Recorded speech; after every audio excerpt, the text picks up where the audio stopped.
Hi, my name is Theo De Jager. I'm a farmer in the Limpopo province of South Africa, and I'm president of the World Farmers Organization. Thank you for inviting our input to this conference. The World Farmers Organization is a network of national farmers organizations across the globe. We have members on all 6 of the continents on which there is farming. We represent some of the largest farmers in the world and also some of the smallest, and everything in between. Shakespeare said, "There is a tide in the affairs of men which, taken at the flood, leads on to fortune. But to meet it, all the voyage of their lives is bound in shallows and misery." I believe that such a flood has hit us along with 2020. Very early in this year, the Covid-19 pandemic struck the world and left nothing unchanged. It changed the way we do business. It changed the way we think about jobs and family and income and health and food systems. And although across the globe, in more than half of the countries in the world where we've seen lockdowns, farmers were all over allowed to continue with their businesses. It was most definitely not business as usual. The pandemic itself, the virus itself, did not have that much of an influence on farmers. Nowhere in the world. Because by the very nature of our task every day, we have social distancing. We work further apart from each other, even when we are on our fields with our workers. Not that many farmers fell sick with the virus, although even one would be too much. But where the COVID-19 really had a devastating impact on agriculture was in the disruption of value chains. You see, there's a very good reason why we talk of value chains in agriculture. It's because you cannot push a chain. You can only pull it. And the market is the only force strong enough to pull that chain constantly. So when there's disruptions in the markets, there's always disruptions in the rest of the value chain too. And all of a sudden, with lockdowns, a lot of our markets were destroyed.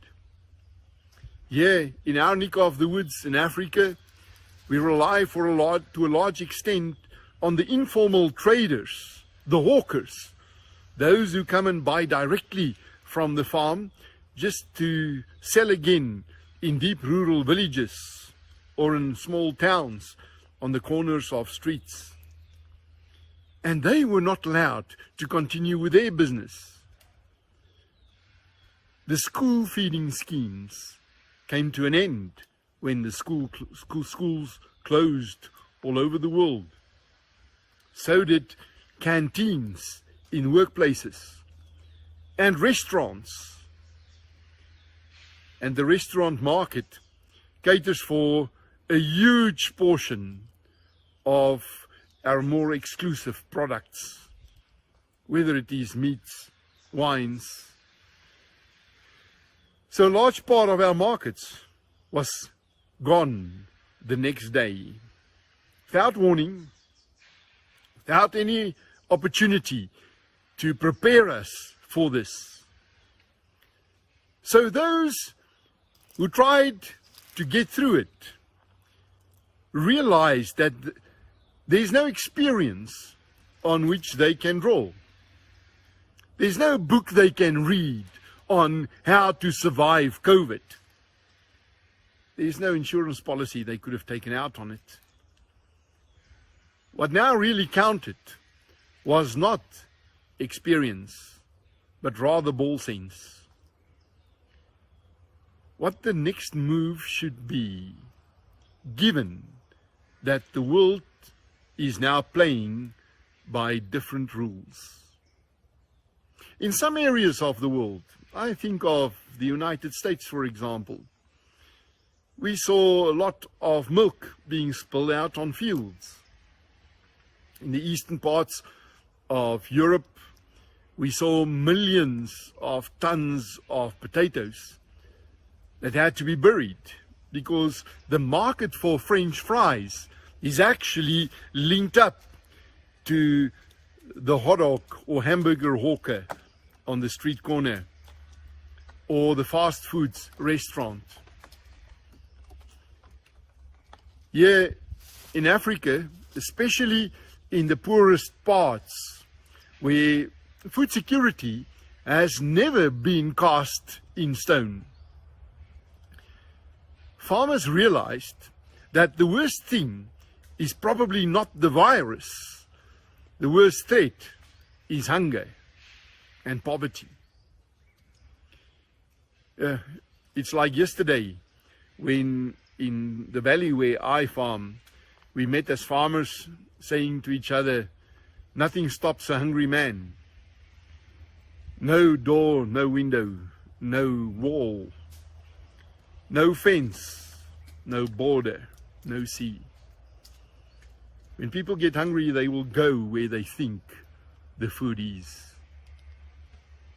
And yes, we have seen people migrating from deep rural villages, mud houses, to the town centers, because there are shops there with food in them. From the shanty towns and the squatter camps to the cities. From poorer countries to wealthier countries. From poorer continents to wealthier continents. Hunger drives migration. Food is at the foundation of some of the toughest conflicts today on our planet. And not only today, food will drive migration and conflict for the next few months after the disruptions caused by COVID. But of course, this is only one side of the story of COVID and agriculture. There's another side of this story too. COVID has hit the world as a health crisis. And all of a sudden, in every family in the world, people paid attention to health issues. People started to ask the kind of questions which they never asked before. And as people became more aware of health issues, they also looked at the other side of the health dispensation of the world. Food and nutrition. Never in our lifetimes have people been more aware of what they eat and how they eat than now, 2020. Never before in our lifetimes have people started to talk in families, in groups of friends. Where does our food come from? How is it produced? Why are our food systems operating the way they do? And is there a better way? Can humankind do better? You see, actually, we as producers, we sell into 3 very distinctive markets on the globe. And some of us produce for all 3 of those markets. Some specialize in only 1 or 2 of those markets. There is a huge part of the agricultural market which operates on a self-consumption basis. Smallholder farmers producing for their own families and for the immediate community around them. That part, which is subsistence farming, And the market in that part is the poorest part of the world. According to the FAO, just before COVID struck, it counted up to 821 million people in that market. In that market, the consumer asks, what can I afford to serve to my family tonight? What is available in my immediate vicinity? Can I have something to eat tonight? That portion of the global population that lives below the breadline. And they mostly eat starch. That's the cheapest. And in our neck of the woods in Africa, we know that market very well. It's part of the biggest challenges of our generation to address poverty and hunger, especially on a household level. It's only once you've pulled that part of the community up into the middle class, where they would ask not, will I have something to eat, but how healthy is the mix on the plate? How much proteins can I add to the starch? To which extent can what we eat in this family add to our efforts to sustain our health? And once a family can afford to have a healthy mix on the plate, when they move into the more affluent communities, the top end of the pyramid, they would ask, how healthy or how was this produced? How did it get onto my plate? What kind of fertilizer and agrochemicals was sprayed on this food before it was processed, packaged, distributed, and got into my kitchen? It's this part of the market that demands traceability and ask about animal welfare. How was this pig treated before it was slaughtered? What was its accommodation like? And all three these markets were impacted by COVID, but the poorest part was impacted more. More families on that part of the market dropped out of the food secure systems. In building back better, the world now looks at farmers for a few answers which we were never expected to answer before. How can we do it better? What can we do to reduce our footprint in terms of biodiversity, climate change? Can we tread a little lighter across our pastures and our fields? Of course we can. Of course we can do it better. In all the conferences, symposia, negotiations I attend over the last few months and years, the volume of this debate was increased, also the aggression in it. The consumers demand from farmers to be properly accountable and responsible for how we produce food, what we produce, and the process to get it into their stomachs. And very often, I feel as if the world believes we are out to kill them rather than to feed them. But in all these answers, there is no better person to formulate those answers than ourselves.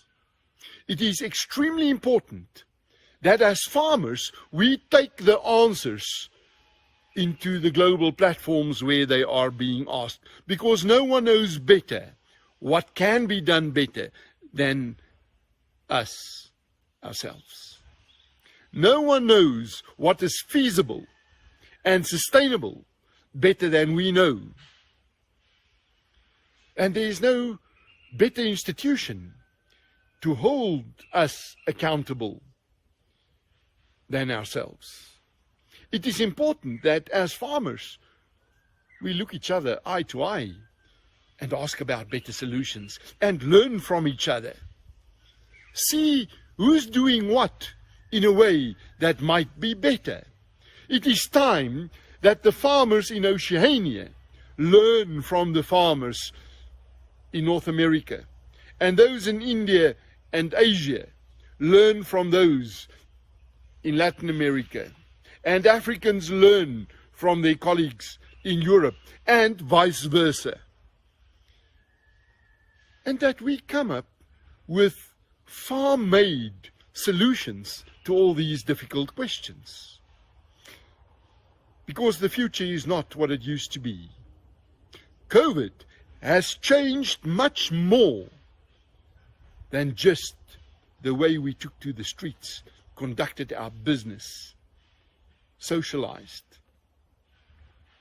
It's more about just wearing a mask and sanitize hands. There are deeper questions to be asked now. The food systems as they are now, is it sustainable? And if not, why not? And which part of that which is not sustainable can we change? From our side, in the World Farmers Organization, we have 2 sacred cows, 2 which will not be slaughtered. 1, we must maintain the profitability of agriculture at all costs. Because if your farm is not profitable, it's a welfare case, and we have too many of those. Agriculture is a business. Every farmer is a businessman, and his biggest challenge is to ensure that what he receives for the products he sells from his farm is more than what he has spent to grow it. And secondly, the sustainability of agriculture. We need to be able to make those profits again next year and the year after and in 10 years from now.